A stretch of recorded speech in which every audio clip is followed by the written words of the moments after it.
नमस्कार दोस्तों, आप सभी का स्वागत है हमारे YouTube channel VCS basic physics में। आज की इस वीडियो में हम कक्षा 12 भौतिक विज्ञान माध्यमिक शिक्षा बोर्ड राजस्थान अजमेर द्वारा आयोजित बोर्ड परीक्षा 2022 को मद्देनजर रखते हुए महत्वपूर्ण प्रश्नोत्तर की सीरीज में विकिरण तथा द्रव्य की द्वैत प्रकृति के महत्वपूर्ण प्रश्नोत्तर लेकर आए हैं। इससे पहले हमने पहले, दूसरे, तीसरे, चौथे और छठे चैप्टर विद्युत चुंबकीय प्रेरण और 9वें चैप्टर किरण प्रकाशिकी के महत्वपूर्ण प्रश्नोत्तर देख लिए थे और आज हम विकिरण तथा द्रव्य की द्वैत प्रकृति के कुछ महत्वपूर्ण प्रश्नोत्तर देखने वाले हैं। देख ले विद्यार्थियों, जो पिछले चैप्टर है उनके महत्वपूर्ण प्रश्नोत्तर आप देखने के लिए इस वीडियो की डिस्क्रिप्शन में उनकी लिंक हमने दे रखी है, वहां पर जाकर भी आप देख सकते हैं। हमारे यूट्यूब चैनल की प्लेलिस्ट से भी जाकर आप देख सकते हैं। अब इस वीडियो में हम बात करते हैं इस चैप्टर में से आने वाले जो क्वेश्चंस हैं उनका अंक विभाजन। देखिए, यहाँ से इस चैप्टर में से हमें मिलेगा वस्तुनिष्ठ प्रश्न, एक वस्तुनिष्ठ प्रश्न मिलेगा जो 1 अंक का होगा। इसके साथ में एक अति लघुत्तरात्मक प्रश्न भी मिलने वाला है जो भी 1 अंक का होगा। साथ में यहाँ पर ये भी देखिए एक आंकिक प्रश्न भी मिलेगा। ये जो आंकिक प्रश्न है वो हमें सीधा आंकिक क्वेश्चन मिल सकता है। इसके साथ में कुछ लॉजिकल टाइप में या ग्राफ टाइप में भी ये आंकिक प्रश्न हमें पूछा जा सकता है।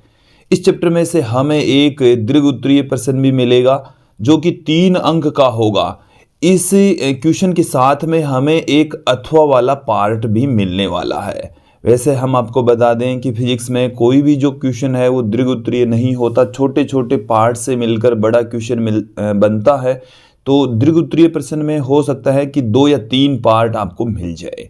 तो एक जो पार्ट है वो 2 नंबर का और एक पार्ट 1 नंबर का, या हो सकता है 1-1 नंबर के 3 पार्ट भी आपको इसमें मिल सकते हैं। और यदि ये जो आंकिक प्रश्न है वो आंकिक प्रश्न आपको इस दीर्घ उत्तरीय प्रश्न के साथ में भी मिल सकता है, तो ये जो अति लघुत्तरात्मक प्रश्न है यहाँ पर 2 हो जाएंगे। तो कुल मिलाकर इसमें से एक आंकिक क्वेश्चन पूछा जाना है और बाकी की ये जो 3 अंक का क्वेश्चन है वो भी 1-1 नंबर के 3 पार्ट से मिलकर बना हो सकता है। विद्यार्थियों, यदि आप हमारे YouTube चैनल पर नए हैं तो चैनल को सब्सक्राइब कर लीजिए, साथ में बेल आइकन भी दबा दीजिए ताकि आपको आगे की वीडियोज की नोटिफिकेशन मिलते रहें। अपने क्लासमेट्स के साथ में, अपने फ्रेंड्स के साथ में इस वीडियो को अधिक से अधिक शेयर करें ताकि हम जल्दी से जल्दी आगे की वीडियोज लेकर आएँ और एक दो हम इस तरीके के पेपर तैयार करेंगे आपके लिए प्री बोर्ड की भांति, जो ऐसी कोशिश करेंगे कि महत्वपूर्ण जो प्रश्न है उनको हम उसमें सम्मिलित करेंगे और बोर्ड एग्जाम में अधिक से अधिक उनमें से क्वेश्चन आए, ऐसा हम संकलन करने का प्रयास करेंगे। विद्यार्थियों, अब इस वीडियो को स्टार्ट करते हैं। सबसे पहले लेते हैं हम पहला क्वेश्चन। पहला जो क्वेश्चन है वो है वस्तुनिष्ठ प्रश्न, और वस्तुनिष्ठ प्रश्न के अंदर आप देखेंगे आइंस्टीन का प्रकाश विद्युत समीकरण है। आइंस्टीन ये कहता है कि जब कोई प्रकाश किरण किसी धातु के पृष्ठ पर आपतित होती है तो उसकी ऊर्जा hν पहले इलेक्ट्रॉन को बाहर निकालने में, फिर उस इलेक्ट्रॉन को गतिज ऊर्जा प्रदान करने में खर्च हो जाती है। तो ये हमारे पास में आइंस्टीन की प्रकाश विद्युत समीकरण होती है। आप यहाँ पर गौर करके देखेंगे तो हमें मिलेगा ऑप्शन ब। तो इस क्वेश्चन का जो सॉल्यूशन होगा वो ब होगा। क्लियर? फिर हम आगे बढ़ते हैं। देखिए, अगला जो हमारा क्वेश्चन है उसमें देखिए हमें क्या पूछा गया है कि एक धातु से हरे रंग के प्रकाश के आपतन पर इलेक्ट्रॉनों का उत्सर्जन प्रारंभ होता है। निम्न रंगों के समूह में से किस समूह के प्रकाश के कारण इलेक्ट्रॉनों का उत्सर्जन संभव होगा? देखिए, मैं रंगों का जो क्रम है वो मैं लिख देता हूं, VI B G Y O R, ये क्रम होता है।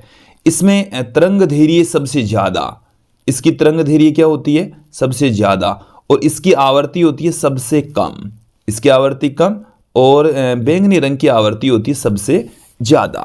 आप यहां पर देखेंगे हमें ये क्वेश्चन में कहा गया है कि हरे रंग, तो जब हरे रंग का आपतन होता है तब इलेक्ट्रॉनों का उत्सर्जन प्रारंभ हो जाता है। तो इसका मतलब है कि इससे कम तरंग दैर्घ्य, इससे कम आवर्ती वाले रंगों से प्रकाश का उत्सर्जन नहीं होता, तो येलो रंग से, ऑरेंज से, रेड से प्रकाश का उत्सर्जन नहीं होगा। प्रकाश के उत्सर्जन के लिए हमें बैंगनी, जामुनी या जिसे नीला कह रहे हैं, और जो आसमानी कलर है, इनसे इलेक्ट्रॉनों का उत्सर्जन संभव होगा। तो यहां पर आप देखें ऑप्शन ए पीला, तो पीले रंग से उत्सर्जन नहीं होगा, तो ये ऑप्शन नहीं आएगा। बैंगनी लाल, तो लाल रंग से भी उत्सर्जन नहीं होगा, पीले रंग से भी उत्सर्जन नहीं होगा। फिर बैंगनी नीला पीला, पीले रंग से उत्सर्जन नहीं होगा, तो ये ऑप्शन भी गलत है। बैंगनी नीला आसमानी इसमें सही होने वाला है। हमारे पास में इस क्वेश्चन का सॉल्यूशन द होगा। अगले क्वेश्चन की ओर बढ़ते हैं। तो तीसरे क्वेश्चन है वो हमारे पास में है, निरोधी विभव पर प्रकाश विद्युत धारा क्या होगी।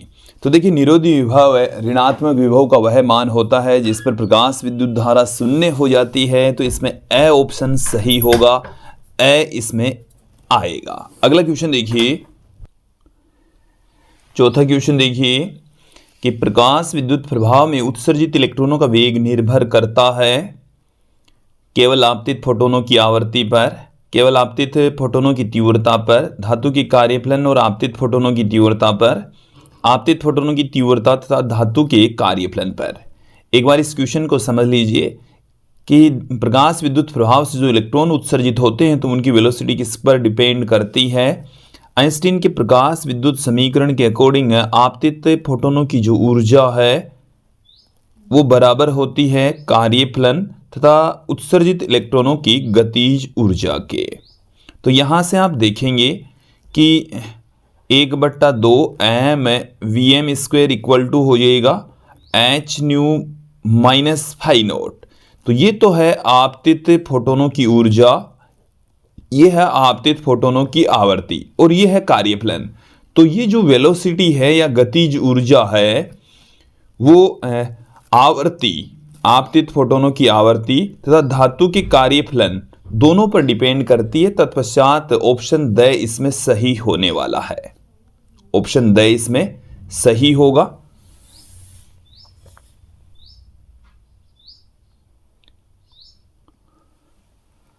पांचवा क्वेश्चन देखेंगे कि किसी प्रकाश पुंज ए के फोटोन की ऊर्जा एक अन्य प्रकाश पुंज बी के फोटोन की ऊर्जा से दुगुनी है, तो इनके संवेगों का अनुपात पी ए अनुपात पी बी क्या होगा।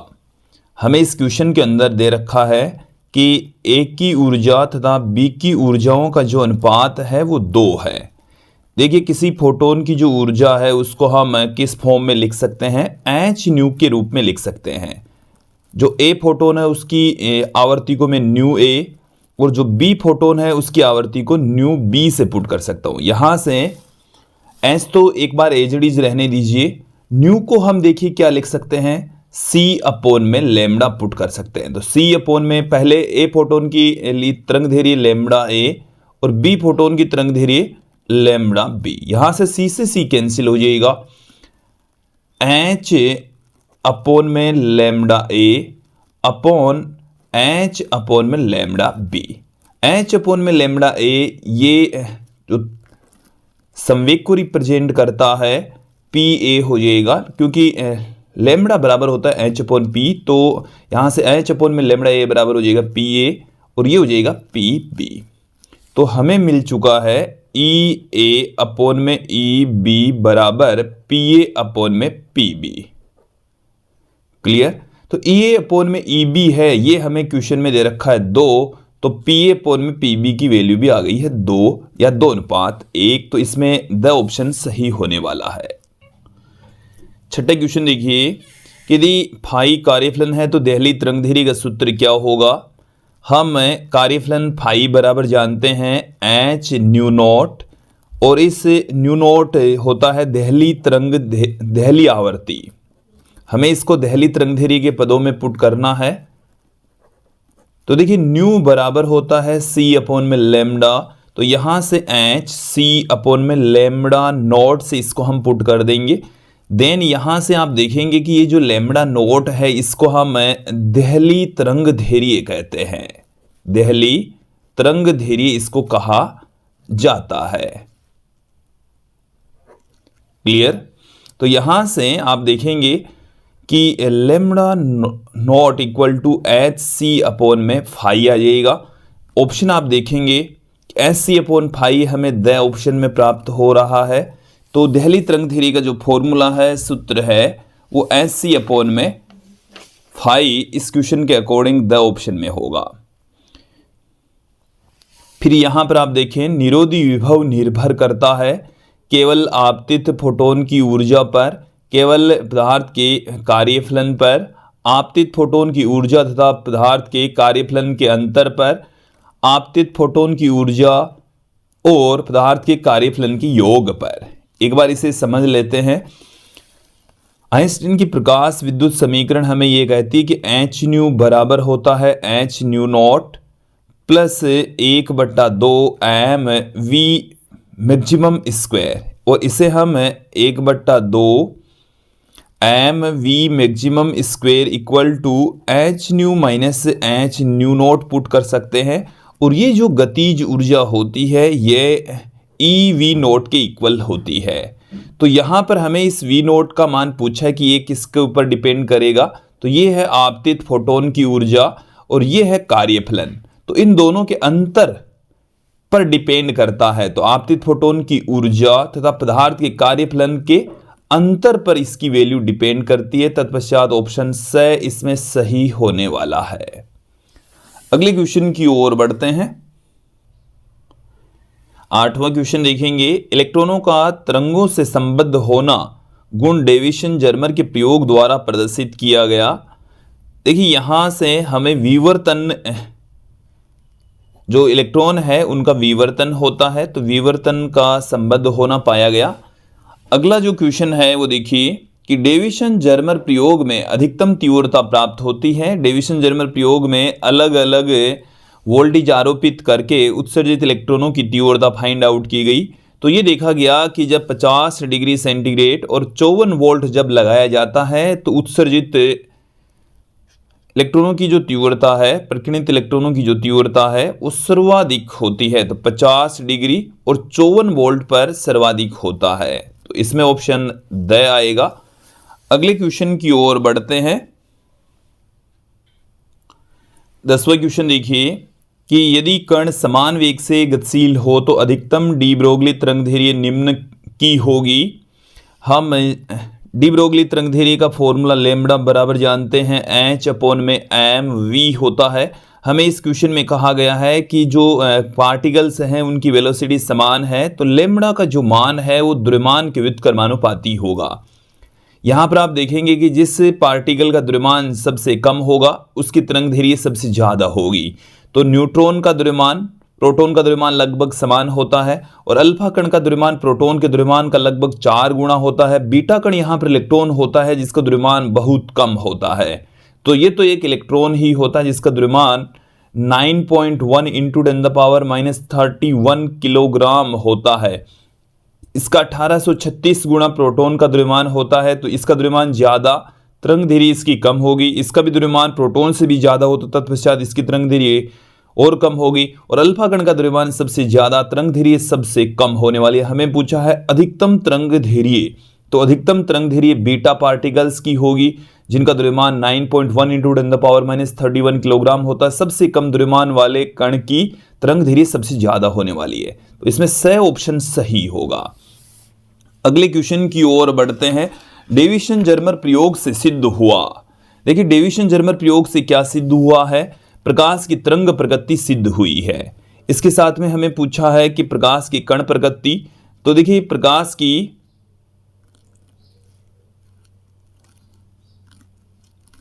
डेविसन जर्मर प्रयोग में हमें पूछा गया है, तो देखिए द्रव्य कण की तरंग प्रगति सिद्ध हुई है। देखिए किसकी सिद्ध हुई है? द्रव्य कण की तरंग प्रकृति सिद्ध हुई थी। तरंग प्रकृति ऑप्शन देखें एक बार, तो यहां पर प्रकाश की तरंग प्रकृति सिद्ध नहीं हुई थी, ये ऑप्शन भी गलत है। प्रकाश की कण प्रकृति ये भी गलत है। दोनों ए और ब, तो ये भी गलत है। तो इसमें है न ए और न ब, तो इसमें द ऑप्शन सही होगा, क्योंकि ये जो डेविसन जर्मर एक्सपेरिमेंट है वो द्रव्य कण की तरंग प्रकृति को प्रदर्शित करता है। तो देखिए यहाँ पर एक बार इस ऑप्शन को देखकर हम भी आप भी इसको देख लेना, ये ऑप्शन इसमें सही नहीं होगा। प्रकाश की तरंग प्रकृति की बजाय इसमें द्रव्य की तरंग प्रकृति सही होगा, जो कि किसी ऑप्शन में नहीं है। तो तत्पश्चात इसमें द ऑप्शन सही होने वाला है। अगले क्वेश्चन की ओर बढ़ते हैं। गतिमान फोटोन का द्रव्यमान होता है।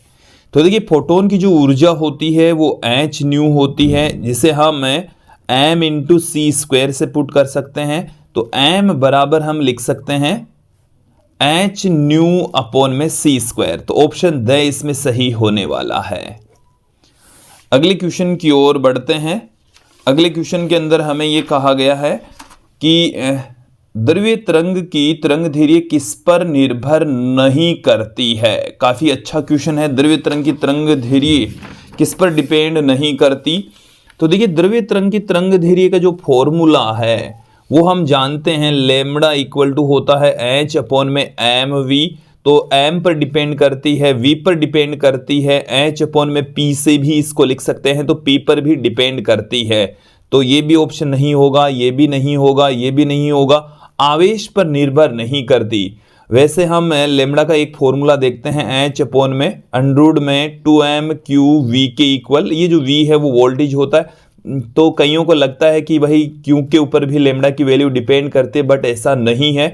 क्यू के ऊपर इसकी लेमड़ा की वैल्यू डिपेंड नहीं करती, क्योंकि आवेश से तरंग धैर्य का कोई लेना देना नहीं है, द्रव्यमान से लेना देना है, वेग से लेना देना है, संवेग से लेना देना है। तो जो आवेश यदि पार्टिकल का नहीं हो तो भी उसकी तरंग धैर्य होगी। तो तत्पश्चात जो आवेश है उसके ऊपर द्रव्य की तरंग धैर्य डिपेंड नहीं करती। ऑप्शन द इसमें सही होने वाला है। अगले क्वेश्चन की ओर बढ़ते हैं कि प्रकाश की क्वांटम प्रकृति को किस परिघटना के द्वारा समझाया जा सकता है। हाइगेन के तरंग सिद्धांत से तो ये तरंग प्रकृति को बताता है। मैक्सवेल के विद्युत चुंबकीय तरंग सिद्धांत से ये भी विद्युत चुंबकीय तरंग प्रकृति को रिप्रेजेंट करता है। डी ब्रोगली ये द्रव्य कणों की तरंग प्रकृति को रिप्रेजेंट करता है। तो यहां से प्रकाश विद्युत प्रभाव है वो प्रकाश की क्वांटम प्रकृति के बारे में जानकारी देता है, बताता है। तो इसमें ब ऑप्शन सही होने वाला है। इस महत्वपूर्ण प्रश्नोत्तर की सीरीज में जो हमने प्रश्नोत्तर लिए हैं उसमें आज ऑब्जेक्टिव टाइप का जो अंतिम प्रश्न है वो देख लीजिए। हमें कहा गया है कि गतिज ऊर्जा E के एक इलेक्ट्रॉन से संबद्ध डी ब्रोगली तरंग धैर्य होगी। हमें लेमड़ा की वैल्यू फाइंड आउट करनी है और गतिज ऊर्जा E हमें दे रखी है। तो देखिए लेमड़ा बराबर होता है h अपॉन में p, जिसे हम h अपॉन में एम वी भी लिख सकते हैं। हमें p वाला सूत्र ही चाहिए। हमें गतिज ऊर्जा के बराबर होता है, या E से यहां पर हमें दे रखा है। तो देखिए चलिए मैं दोबारा लिखता हूं, E बराबर हाफ एम वी स्क्वायर होता है। इसको m से ऊपर नीचे गुणा कर देंगे तो m स्क्वायर वी स्क्वायर बट्टे में 2m आ जाएगा। और E बराबर हमारे पास में आ गया p स्क्वायर अपॉन में 2m, और यहां से P बराबर आ गया हमारे पास में 2me का रूट। 2me का रूट हमें प्राप्त हो चुका है। तो P के स्थान पर हम 2me पुट कर देंगे तो लेमड़ा बराबर h अपॉन में अंडररूट में 2me हमारे पास में आ जाएगा। तो हमें पूछा तरंग धैर्य, तो ये वाला फॉर्मूला लेमड़ा अपॉन में अंडररूट में 2me सही होने वाला है। तो h अपॉन में अंडररूट में 2me ये वाला रिलेशन यहां पर सही होगा। ए ऑप्शन इसमें आने वाला है। विद्यार्थियों ये थे कुछ महत्वपूर्ण वस्तुनिष्ठ प्रश्न। अभी तक यदि आपने हमारे YouTube चैनल को सब्सक्राइब नहीं किया तो सब्सक्राइब कर दीजिए, साथ में बेल आइकन भी दबा दीजिए ताकि आपको आगे के वीडियोज़ की नोटिफिकेशन मिलती रहे। इस वीडियो को अपने फ्रेंड्स के साथ में, क्लासमेट्स के साथ में अधिक से अधिक शेयर करें ताकि ज़्यादा से ज़्यादा स्टूडेंट्स को इसका लाभ हो सके, लाभ मिल सके। अब हम चलते हैं अति लघुतरात्मक प्रश्नों की ओर। अति लघुतरात्मक प्रश्नों में आप देखेंगे पहला जो क्वेश्चन है वो हमें दे रखा है, फोटोन का विराम द्रव्यमान कितना होता है। तो देखिए फोटोन का जो विराम द्रव्यमान है वो शून्य होता है। फोटोन है विराम की स्थिति में इसका अस्तित्व नहीं होता, इसका विराम द्रव्यमान शून्य होता है। जो अगला जो हमारा क्वेश्चन है वो है कि कण की तरंग प्रकृति का समर्थन करने वाले प्रयोग का नाम लिखिए। तो देखिए कण की तरंग प्रकृति का समर्थन करने वाला जो प्रयोग है, एक्सपेरिमेंट है, वो है डेविसन जर्मर प्रयोग। डेविसन जर्मर प्रयोग। डेविसन जर्मर प्रयोग से हमें यह पता चलता है कि कण है वो तरंग प्रकृति भी प्रदर्शित करता है। फिर इसके पश्चात हमें पूछा है कि देहली आवर्ती क्या है।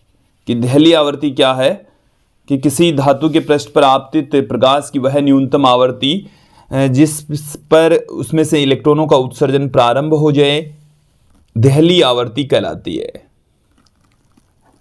तो देखिए डेफिनेशन में यहां पर आपके सामने पुट कर रहा हूं, किसी धातु के पृष्ठ पर, किसी धातु के पृष्ठ पर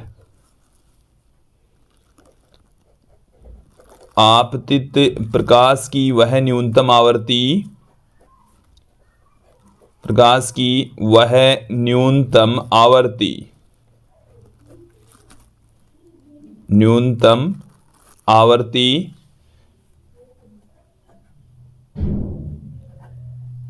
जिस पर धातु से इलेक्ट्रॉनों का उत्सर्जन प्रारंभ हो जाए, इलेक्ट्रॉनों का उत्सर्जन प्रारंभ हो जाए, देहली आवर्ती कहलाती है।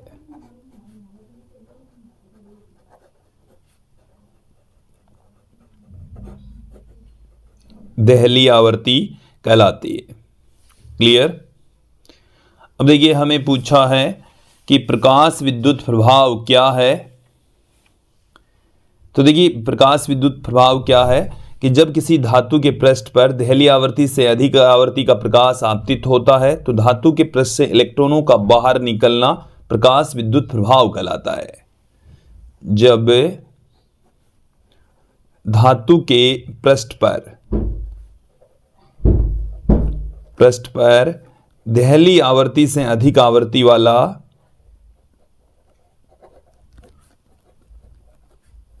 देहली आवर्ती से अधिक आवर्ती वाला प्रकाश आपतित होता है,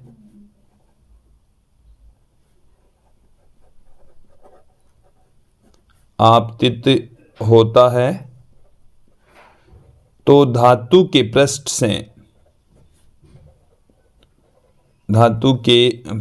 से इलेक्ट्रॉनों का बाहर निकलना, इलेक्ट्रॉनों का बाहर निकलना प्रकाश विद्युत प्रभाव कहलाता है। प्रकाश विद्युत प्रभाव कहलाता है, फोटोइलेक्ट्रिक इफेक्ट कहा जाएगा। देखिए अब है 20वां क्वेश्चन देखेंगे आप कि प्रकाश की द्वैत प्रकृति से क्या तात्पर्य है। जो ड्यूल नेचर ऑफ लाइट है इससे हम क्या स्पष्ट करते हैं। तो देखिए कि प्रकाश के द्वारा, प्रकाश को हम क्या मानते हैं, प्रकाश तरंग प्रकृति प्रदर्शित करता है। कि जो चिरसम्मत भौतिकी है वो हमें ये कहती है कि प्रकाश तरंग प्रकृति का होता है, तरंग प्रकृति का होता है। और तरंग प्रकृति का होता है तो इसके द्वारा तरंग प्रकृति से कुछ घटनाओं की व्याख्या की गई। तरंग प्रकृति से देखिए कौन कौन सी घटनाएं समझाई जा सकी। प्रकाश का परावर्तन को अच्छे से समझाया जा सका, अपवर्तन को तरंग प्रकृति के द्वारा समझाया जा सका, व्यतिकरण, विवर्तन और ध्रुवण को अच्छे से समझाया जा सका। बट प्रकाश की तरंग प्रकृति के आधार पर प्रकाश द्वारा प्रदर्शित की जाने वाली कुछ घटनाओं की व्याख्या नहीं की जा सकी, जैसे प्रकाश विद्युत प्रभाव।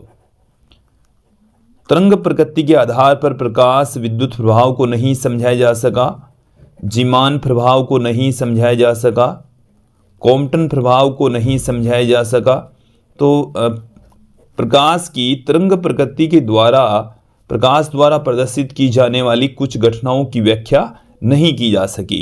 तत्पश्चात प्रकाश की कणीय प्रकृति मानी गई, प्रकाश की कणीय प्रकृति मानी गई। और जो प्लांक है, अपने प्लांक ने क्वांटम मॉडल के आधार पर यह बताया कि प्रकाश फोटोनों के रूप में संचित होता है। जो ऊर्जा के छोटे छोटे पैकेट्स होते हैं, बंडल्स होते हैं, ऊर्जा के कण के रूप में चलते हैं। तो प्रकाश की कणीय प्रकृति के आधार पर प्रकाश के द्वारा प्रदर्शित की जाने वाली कुछ घटनाओं की व्याख्या की जा सकी। उनमें ये घटनाएं मैंने यहाँ पर आपके सामने रखी है कि प्रकाश विद्युत प्रभाव, जीमान प्रभाव, कॉम्पटन प्रभाव, स्टोक्स प्रभाव, इनकी व्याख्या कणीय प्रकृति के आधार पर ही की जा सकी। तो प्रकाश के द्वारा सभी घटनाओं की व्याख्या, प्रदर्शित की जाने वाली सभी घटनाओं की व्याख्या करने के लिए तरंगीय तथा कणीय दोनों प्रकृति लेकर चलनी पड़ती है। कणीय और तरंगीय दोनों प्रकृति जब आप लेकर चलेंगे तो उसको हम कहते हैं द्वैत प्रकृति। द्वैत का मतलब है दो, और दो का मतलब यहाँ पर है कण और तरंग से है। तो प्रकाश की द्वैत प्रकृति का मतलब है प्रकाश के द्वारा तरंगीय तथा कणीय प्रकृति प्रदर्शित की जाती है। अगले क्वेश्चन की ओर बढ़ते हैं। 21वां जो क्वेश्चन है वो है प्लांक स्थिरांक का मान कितना होता है। प्लांक स्थिरांक को हम h से पुट करते हैं 6.62 इंटू 10⁻34 जूल इंटू सेकेंड इसकी वैल्यू होती है। फिर देखिए हमें पूछा है 22वें क्वेश्चन में प्रकाश विद्युत धारा पर प्रकाश की तीव्रता का प्रभाव ग्राफ से बताइए। 22वां जो क्वेश्चन है उसमें हमें विद्यार्थियों ऐसा एक क्वेश्चन बोर्ड एग्जाम में पूछे जाने की प्रबल संभावना है। प्रकाश विद्युत प्रभाव से रिलेटेड जो निष्कर्ष प्राप्त होते हैं उसमें कुछ ग्राफ हैं, उन ग्राफों पर आधारित क्वेश्चन बोर्ड एग्जाम में पूछा जाएगा। तो एक तरफ हम इसमें लेंगे प्रकाश विद्युत धारा और दूसरी तरफ हम लेने वाले हैं प्रकाश की तीव्रता। तो दोनों के मध्य यदि हम ग्राफ खींचें तो देखिए हमें किस प्रकार का ग्राफ प्राप्त होता है। दोनों एक दूसरे के समानुपाती होते हैं तो हमें इस प्रकार का ग्राफ प्राप्त होने वाला है। दोनों एक दूसरे के समानुपाती होते हैं तो प्रकाश की तीव्रता बढ़ाने पर प्रकाश विद्युत धारा का मान बढ़ जाता है। दोनों एक दूसरे के समानुपाती होते हैं, तत्पश्चात इस प्रकार का ग्राफ प्राप्त होने वाला है। अगला जो क्वेश्चन है उसमें हमें पूछा है कि प्रकाश विद्युत प्रभाव के प्रयोग में प्रकाश विद्युत धारा का आरोपित विभवांतर के साथ में ग्राफ हमें प्रदर्शित करना है। तो देखिए एक तरफ हम ले लेंगे यहाँ पर भी प्रकाश विद्युत धारा, यहाँ पर भी समझ लीजिए यहाँ पर y एक्सिस की ओर ले रहा हूं मैं प्रकाश विद्युत धारा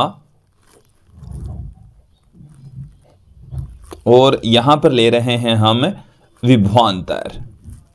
तो इस ग्राफ को भी अच्छे से समझ लीजिए कि जब हम विभवांतर का मान बढ़ाते हैं तो प्रारंभ में धारा बढ़ती है और उसके पश्चात धारा का मान स्थिर हो जाता है। इसको हम कहते हैं संतृप्त धारा, संतृप्त धारा कहा जाता है। यदि आप विभवांतर विपरीत दिशा में लगा देते हैं तो धारा का मान धीरे धीरे कम होता हुआ शून्य हो जाएगा और ये जो विभव होता है इसको हम कहते हैं निरोधी विभव या इसको अंतक विभव भी कहा जाता है।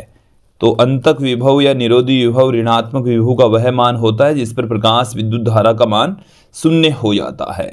तो प्रकाश विद्युत धारा तथा आरोपित विभवांतर के मध्य यदि ग्राफ खींचेंगे तो हमें इस प्रकार का ग्राफ प्राप्त होने वाला है। 24वें क्वेश्चन के अंदर देखिए हमें क्या पूछा है कि निरोधी विभव पर आपतित प्रकाश की आवर्ती का प्रभाव समझाइए। तो देखिए मैं यहाँ पर इसको भी दो ग्राफ से आपको समझाने वाला हूँ कि यहाँ पर हम ले रहे हैं आरोपित विभवांतर और इधर हम ले रहे हैं प्रकाश विद्युत धारा। तो हमने अभी अभी देखा कि जब हम इन दोनों के मध्य ग्राफ खींचते हैं तो हमें इस प्रकार का ग्राफ प्राप्त होता है। ये होता है निरोधी विभव। अब देखिए यदि हम आपतित प्रकाश की आवर्ती बढ़ा देंगे तो उत्सर्जित इलेक्ट्रॉनों की गतिज ऊर्जा बढ़ जाएगी, तत्पश्चात जो धारा है वो बढ़ेगी। इस प्रकार से हमें निरोधी विभव और इनका ग्राफ प्राप्त होने वाला है। तो जैसे जैसे आप आपतित प्रकाश की आवृत्ति बढ़ाएंगे, निरोधी विभव का मान बढ़ता चला जाएगा। क्लियर? यदि हम इनका ग्राफ खींचें, अलग से यदि हम ग्राफ खींचें तो हमें देखिए इस प्रकार का ग्राफ प्राप्त होने वाला है। एक तरफ हम ले लें निरोधी विभव और दूसरी तरफ हम ले लें आवर्ती। तो निरोधी विभव और आवर्ती दोनों एक दूसरे के समानुपाती होते हैं। हमें इस प्रकार का ग्राफ प्राप्त होने वाला है। ये जो आवर्ती है वो देहली आवर्ती होती है, दोनों एक दूसरे के समानुपाती होते, तत्पश्चात इस प्रकार का ग्राफ हमें प्राप्त होने वाला है, मिलने वाला है। क्लियर? अगले क्वेश्चन की ओर बढ़ते हैं। 25वें क्वेश्चन के अंदर हमें कहा गया है कि अधिकतम एवं न्यूनतम कार्यफलन वाली धातुओं के नाम लिखिए। तो देखिए फाई का जो मिनिमम मान है वो सीजियम के लिए होता है, इसके लिए होता है सीजियम के लिए, और 2.14 इलेक्ट्रॉन वोल्ट होता है। फिर हम बात करें फाई मैक्सिमम, तो फाई मैक्सिमम प्लेटिनम के लिए होता है, और प्लेटिनम के लिए इसकी वैल्यू 5.65 इलेक्ट्रॉन वोल्ट होती है। क्लियर? तो विद्यार्थियों ये थे कुछ अति लघुत्रात्मक प्रश्न। अब हम आगे बढ़ेंगे आंकिक प्रश्नों की ओर। यदि आपने अभी तक हमारे YouTube चैनल को सब्सक्राइब नहीं किया तो चैनल को सब्सक्राइब कर लीजिए, साथ में बेल आइकन भी दबा दीजिए। अपने क्लासमेट्स के साथ में, अपने फ्रेंड्स के साथ में ज़्यादा से ज़्यादा शेयर करें। चलिए आंकिक प्रश्नों की ओर बढ़ते हैं। हमें कहा गया है कि एक प्रोटॉन व एक अल्फा कण की गतिज ऊर्जा समान है, तो इनमें से किस कण की डी ब्रोगली तरंग धैर्य कम होगी। हमें इनकी गतिज ऊर्जाएं समान दे रखी है, तो प्रोटॉन की गतिज ऊर्जा को मैं EP से, अल्फा कण की गतिज ऊर्जा को E अल्फा से पुट कर देता हूं। देखिए डी ब्रोगली तरंग धैर्य का जो फॉर्मूला होता है वो होता है लैम्डा बराबर H/P। इसे हम H/√में 2m से भी पुट कर सकते हैं, 2m से भी लिखा जा सकता है। हमें ये कहा गया है कि E दोनों के लिए समान है, EP और E अल्फा दोनों के लिए क्या है, समान है। तो देखिए प्रोटॉन के लिए, तो प्रोटॉन के लिए E का लैम्डा का मान क्या होगा, देखिए लैम्डा P बराबर आ गया हमारे पास में H/√में 2 mass of proton into EP। Clear? इसी प्रकार से हम बात करें अल्फा कण की, तो अल्फा कण के लिए लैम्डा अल्फा बराबर H/√में 2m अल्फा E अल्फा। यहां से इन दोनों का रेशियो यदि हम निकालें लैम्डा P/में लैम्डा अल्फा, तो देखिए H/√में 2mP EP बट्टे में H/√में 2m अल्फा E अल्फा। जो राशियां कट पिट रही है उसे काट पीट दीजिए, m अल्फा ऊपर चला जाएगा, m अल्फा बट्टे में MP। तो देखिए अल्फा जो कण है उसका द्रव्यमान प्रोटॉन के द्रव्यमान से ज़्यादा होता है, 4 गुना होता है। तो लैम्डा P/में लैम्डा अल्फा बराबर 4 mass of proton upon mass of proton का रूट, तो यहाँ से इसकी वैल्यू आ जाएगी 2। तो हमें क्या मिल गया है, लैम्डा P = 2 लैम्डा अल्फा हमें प्राप्त हो गया है। हमें पूछा है कि डी ब्रोगली तरंग धैर्य कम होगी, तो देखिए जिसका द्रव्यमान ज़्यादा होगा उसकी डी ब्रोगली तरंग धैर्य भी कम होगी। तो यहां से एक बार इसको समझ लीजिए कि जो तरंग धैर्य है वो द्रव्यमान के उत्क्रमानुपाती यहां पर हमें प्राप्त हो रही है। तो आप यहां पर देखेंगे कि जो प्रोटॉन का द्रव्यमान है वो कम, तो इसकी तरंग धैर्य ज़्यादा, और अल्फा कण का द्रव्यमान ज़्यादा तो उसकी तरंग धैर्य कम, तो उसकी तरंग धैर्य क्या होगी, कम। तो अल्फा कण की तरंग दैर्घ्य को 2 से गुणा करेंगे तब जाकर हमें प्रोटॉन की तरंग दैर्घ्य प्राप्त होने वाली है। तो यहां पर अल्फा कण की तरंग दैर्घ्य कम होगी। यहां पर किसकी तरंग दैर्घ्य कम होगी? अल्फा कण की तरंग दैर्घ्य कम होने वाली है। अगले क्वेश्चन की ओर बढ़ते हैं। समान विभवांतर से त्वरित, अब की बार हमें विभवांतर दोनों पार्टिकल का, अल्फा पार्टिकल और प्रोटॉन का समान दे रखा है, से संबंधित तरंग दैर्घ्य का अनुपात क्या होगा? हमें तरंग दैर्घ्य का अनुपात पूछा है। तो देखिए अल्फा कण की तरंग दैर्घ्य, अल्फा कण की तरंग दैर्घ्य को हम समान विभवांतर से त्वरित हमें पूछा गया है। तो देखिए सबसे पहले में तो मैं लेमड़ा का फॉर्मूला आपके सामने रख देता हूं, एच अपॉन में पी, जिसे हम एच अपॉन में अंडरूड में 2m भी लिख सकते हैं। इसे हम एच अपॉन में 2m⁴ भी लिख सकते हैं। क्लियर? तो यहाँ पर लेमड़ा अल्फा के लिए कितना हो जाएगा? देखेंगे आप, एच अपॉन में अंडरूड में 2m अल्फा, अल्फा को जो द्रव्यमान है, जो आवेश है, Q अल्फा से लिख देता हूं एक बार तो मैं, ये विभवांतर है। फिर इसी प्रकार से प्रोटॉन की तरंग दैर्घ्य H अपॉन में अंडरूड में 2mp QP और ये V। आप यहां पर देखेंगे कि हमें इन दोनों का अनुपात ज्ञात करना है जबकि विभवांतर समान है, तो V मैंने दोनों में समान रख दिया है।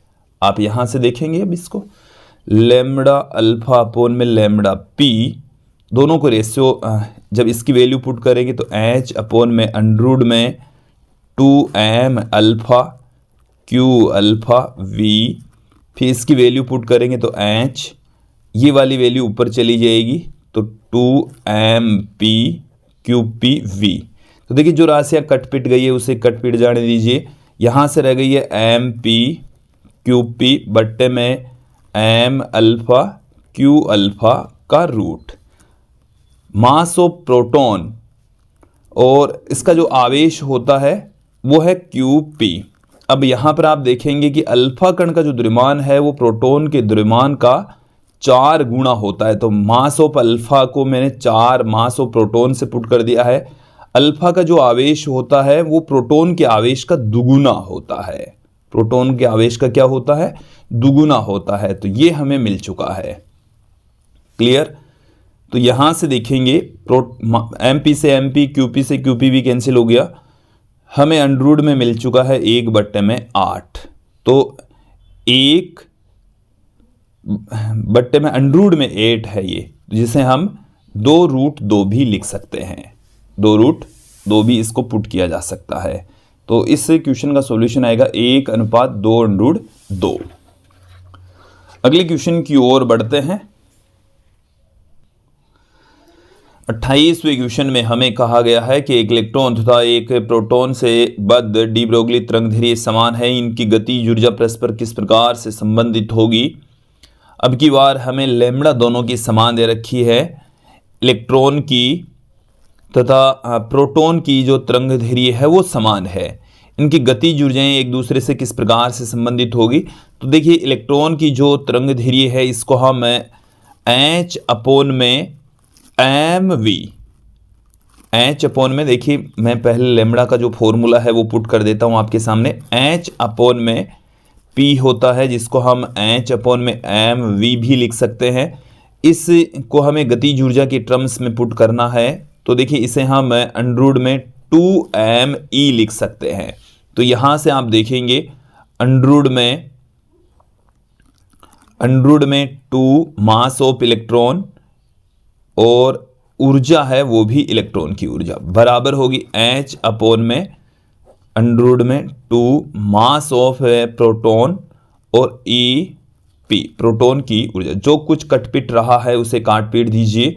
हमें मिल चुका है 2me बराबर 2mp/EP। यहां से 2 भी कट जाएगा।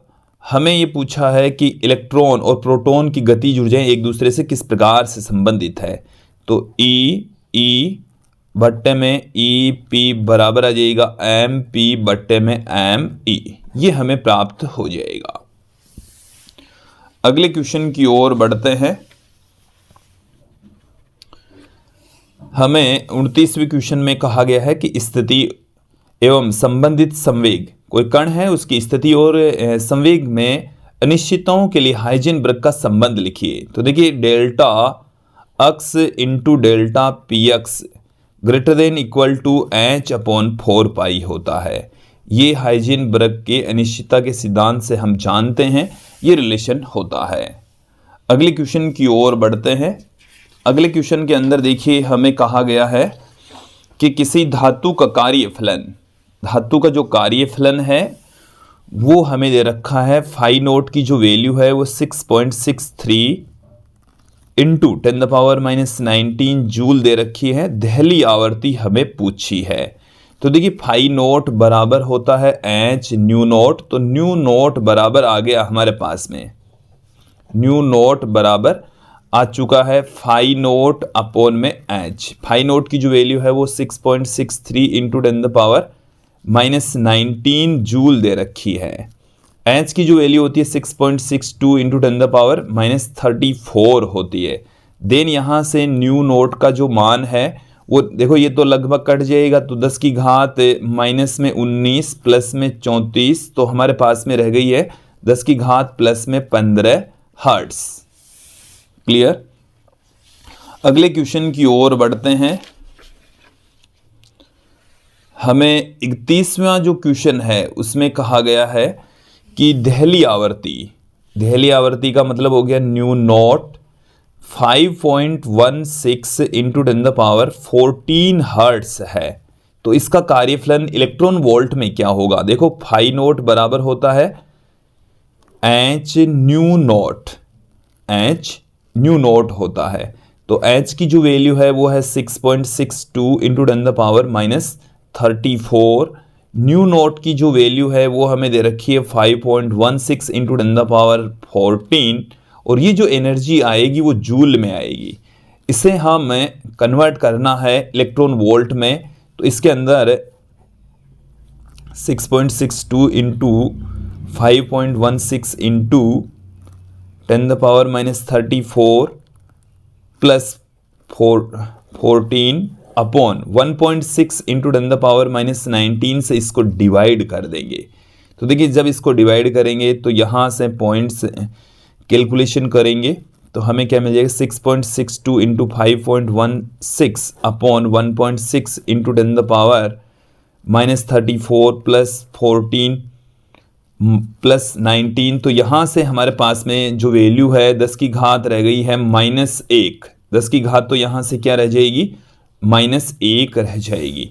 और जब इसकी हम कैलकुलेशन करते हैं तो देखिए मिलेगा हमें 21.3495 गुणा 10 की घात -1। तो ये हमें इलेक्ट्रॉन वोल्ट में अब प्राप्त होने वाला है 2.13495, ये इलेक्ट्रॉन वोल्ट में हमें प्राप्त हो जाएगा। अगले क्वेश्चन की ओर बढ़ते हैं। हमें अगले क्वेश्चन के अंदर कहा गया है 32वां क्वेश्चन आप देखेंगे कि प्रकाश विद्युत प्रभाव के किसी प्रयोग में निरोधी विभव 1.5 वोल्ट है। हमें V नॉट की वैल्यू दे रखी है 1.5 वोल्ट। उत्सर्जित इलेक्ट्रॉनों की अधिकतम गतिज ऊर्जा क्या होगी? तो देखिए अधिकतम जो गतिज ऊर्जा होती है K मैक्सिमम, ये बराबर होती है half m v maximum square बराबर ई वी नॉट के इक्वल होती है, ई वी नॉट के इक्वल होती है। तो यहाँ पर ई का मान होता है 1.6 गुणा 10 की घात -19, वी नॉट की जो वैल्यू है वो है 1.5। तो जब यहाँ से आप कैलकुलेशन करेंगे तो 2.4 गुणा 10 की घात -19 जूल प्राप्त हो जाएगा। और यदि आप इसको इलेक्ट्रॉन वोल्ट में लिखना चाहें तो इलेक्ट्रॉन वोल्ट में लिखना चाहें तो इसमें 1 इलेक्ट्रॉन वोल्ट के तुल्य ऊर्जा का भाग लगा दीजिए, 1.6 गुणा 10 की घात -19 का भाग लगा देंगे, 1.5 इलेक्ट्रॉन वोल्ट आ जाएगा। तो इसको इस फॉर्म में भी हम पुट कर सकते हैं, लिख सकते हैं। अगला जो हमारा क्वेश्चन है 33वां जो क्वेश्चन है, इस टाइप के क्वेश्चन भी बोर्ड एग्जाम में कई बार पूछे जा चुके हैं, तो इस क्वेश्चन पर भी आप फोकस करेंगे, देखेंगे कि 100 वोल्ट के विभवांतर द्वारा त्वरित किसी इलेक्ट्रॉन से संबंधित डी ब्रोगली तरंगधैर्घ्य का परिकलन कीजिए। V बराबर हमें दे रखा है 100 वोल्ट। हमें इलेक्ट्रॉन की तरंगधैर्घ्य पूछी है जो कि 12.27 एंगस्ट्रॉम बट्टे में √V के इक्वल होती है। तो 12.27 एंगस्ट्रॉम बट्टे में √ में 100, इसका √ हो जाएगा हमारे पास में 10 का इसमें जब भाग लगाएंगे तो हमें मिल जाएगा 1.227 एंगस्ट्रॉम। क्लियर, ये हमें प्राप्त हो जाएगा। अब हम अगले क्वेश्चन की ओर बढ़ते हैं। अब देखिए 34वां जो क्वेश्चन है वो आप देखेंगे कि 54 वोल्ट विभवांतर के द्वारा त्वरित इलेक्ट्रॉनों का संवेग ज्ञात कीजिए, डी ब्रोगली तरंगधैर्घ्य प्रकलित कीजिए। सबसे पहले हम निकाल लेते हैं संवेग P बराबर देखिए क्या होता है, इलेक्ट्रॉनों का संवेग हमें पूछा है तो संवेग बराबर होता है, यहां से हमें त्वरित इलेक्ट्रॉनों का संवेग पूछा है। तो देखिए P की वैल्यू हमें ज्ञात करनी है। पहले हम निकाल लेते हैं लैम्डा। यहाँ पर जो लैम्डा की जो वैल्यू होती है वो होती है 12.27 एंगस्ट्रॉम बट्टे में √ में V। तो देखिए 12.27 एंगस्ट्रॉम बट्टे में V जो कि विभवांतर है, जो कि हमें 56 दे रखा है। ये NCERT की पाठ्यपुस्तक का क्वेश्चन है। 56 का यहाँ पर जो √ है वो लगभग 7.5 के समथिंग आएगा।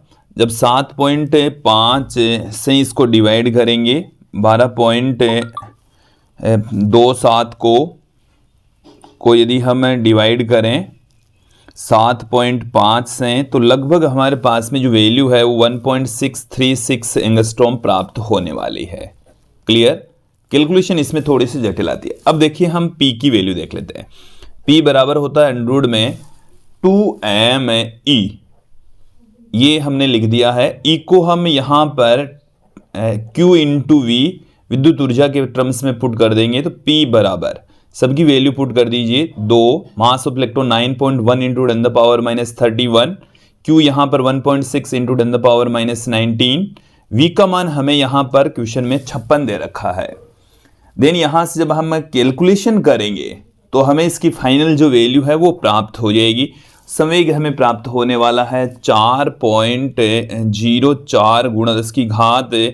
यहाँ से जब हम कैलकुलेशन करेंगे तो माइनस में 24 हमें प्राप्त होने वाली है, किलोग्राम मीटर प्रति सेकंड इसकी वैल्यू प्राप्त होगी। क्लियर। आंकिक प्रश्नों में हम अंतिम प्रश्न की ओर चलते हैं। अंतिम प्रश्न में हमें कहा गया है कि एक इलेक्ट्रॉन, एक अल्फा कण और एक प्रोटॉन की गतिज ऊर्जा समान है, इनमें से किस कण की डी ब्रोगली तरंगधैर्घ्य न्यूनतम होगी। हालांकि एक नंबर के क्वेश्चन में इतना बड़ा क्वेश्चन पूछा नहीं जाएगा, बट फिर भी समझ लीजिए। लैम्डा बराबर क्या होता है, H/P, और हम इसको H/m/v पुट कर सकते हैं।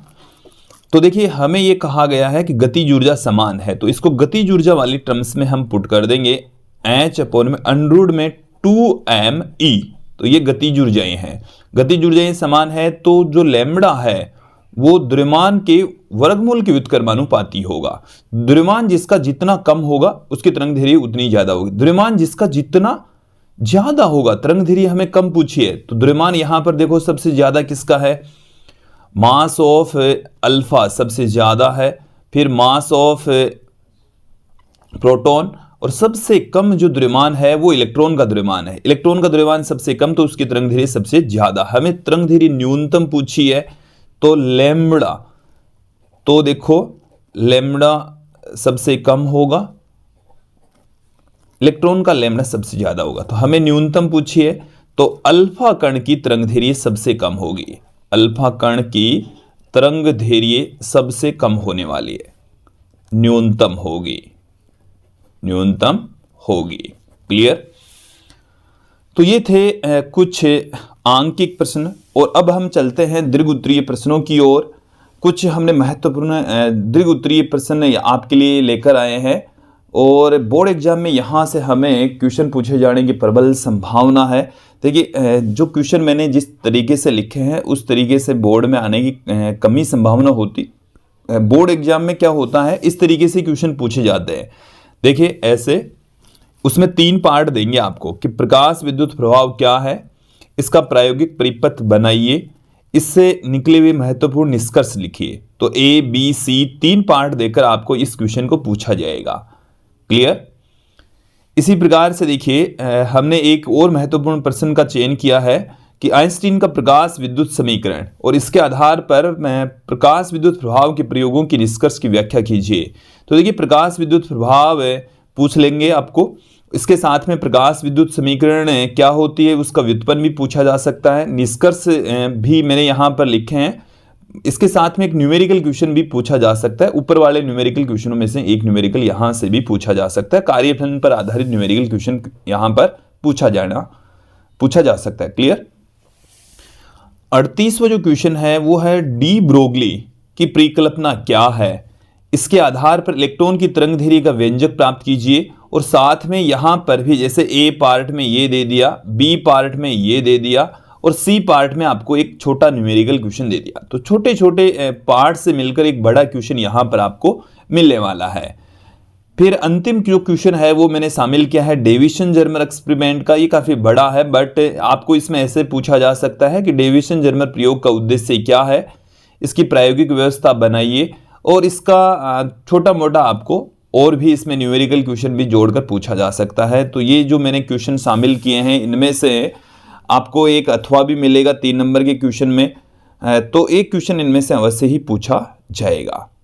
तो ये था आज का हमारा वीडियो जिसमें आपने विकिरण तथा द्रव्य की द्वैत प्रकृति से रिलेटेड कुछ महत्वपूर्ण प्रश्नोत्तर देखें। विद्यार्थियों इस वीडियो में इतना ही। अगला जो हमारा वीडियो होगा वो नाभिक से रिलेटेड होगा, नाभिक के महत्वपूर्ण प्रश्न हम आपके लिए लेकर आएंगे। तब तक आप बने रहिए हमारे साथ में। आज के लिए इतना ही। धन्यवाद दोस्तों।